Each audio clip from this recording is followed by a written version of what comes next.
اس video کے تیسرے part میں میرا سلام قبول کیجیے۔ اس ویڈیو میں ہم اس چیز کے بارے میں بات کریں گے جو پرانے زمانے میں لوگ قبروں میں سے استعمال کرتے تھے۔ یہ کون سا چیز ہے، آئیے دیکھ لیتے ہیں۔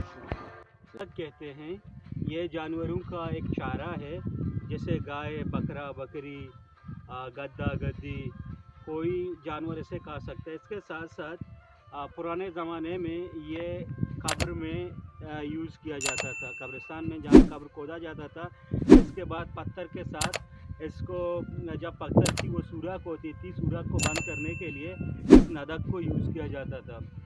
یہ یعنی بہت قدیم یہ چارہ ہے علاقے میں، مگر بارش نہ ہونے کی وجہ سے اس کی پیداوار بہت کم ہو چکی ہے۔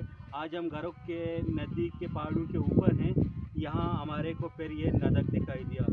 ہم بہت خوش ہو گئے کہ پرانے زمانے کے اس گھاس کو دیکھ کر ایک تاریخ یاد آیا۔ فرینڈز، اگر آپ نے ابھی تک اس چینل کو سبسکرائب نہیں کیا ہے تو پلیز چینل کو سبسکرائب کریے۔ فرینڈز، ملتے ہیں ایک مزیدار ولاگ کے ساتھ۔ اپنا، اپنے فیملی کا اور اپنے پڑوس کا خیال رکھیں۔ اللہ حافظ۔